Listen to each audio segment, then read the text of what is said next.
ভালো ভার্সেস খারাপ স্টুডেন্টদের অভিভাবকদের বক্তব্য। এ নিখিলের বাবা কেমন আছো? হ্যাঁ শাকিলের বাবা বলো। হ্যাঁ ভাইয়া চলে যাচ্ছে। তা ছেলের পড়াশোনা কেমন কি চলছে?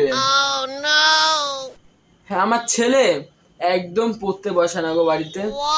কি করা হবে, সব ঘরে এক অবস্থা।